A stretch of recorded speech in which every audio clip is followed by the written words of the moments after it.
life, what matters to me, is having the thing that I do all day long that helps me to make a living and to make money be something that I really enjoy. I quit my office job a year ago because I got really tired of being at a job all day long that I hated to make money, to try and make fine art in the evenings, and by then I was always too exhausted to do.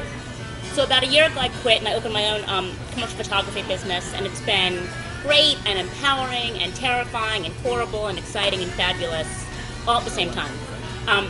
And it's been, I think, one thing that I've really struggled with trying to do it is that I know so many people in the fine art sector, but what I'm pursuing now really isn't fine art, it's really much more commercial.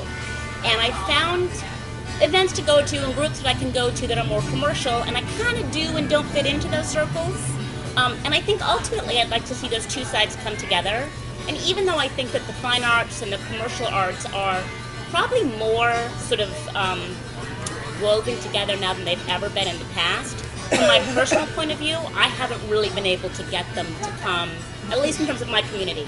You know, I sort of feel like I know people over here, I know people over here, the twain are not meeting in between. What matters to me? I don't want to be redundant, but I think many of the same things, actually. I think in previous jobs, I've always wanted to find a way to earn a living that wasn't totally divorced from the things that I'm most passionate about, in terms of being involved in my community and making things and helping other people do the same. So I feel really content with that integration right now in my current job. I do feel like increasingly I have a balance that feels good, and I'm able to pay the bills and write poems and make music, and all of it really comes together in a way.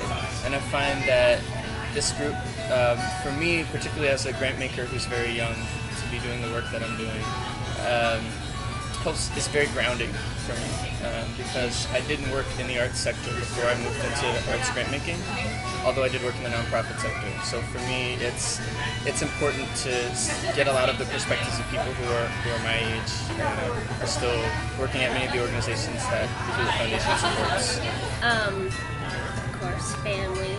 I have the child already, 9.5. The husband, the work-life balance. I thought when I left a corporate job I would find work-life balance, but I find working for myself, I work 24 hours a day. I just don't think I'm cut out to have work-life balance. I just can't do a project.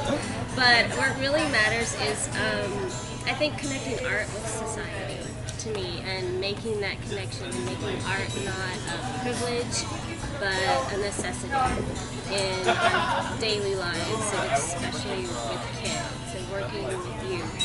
That's my passion. Here tonight, I'm not an artist, but I enjoy the arts, so I'm working in the arts, doing fundraising. I got into fundraising because I like that you're the one who's articulating, the mission of the organization, and how important its services and programs are to everyone outside of the organization.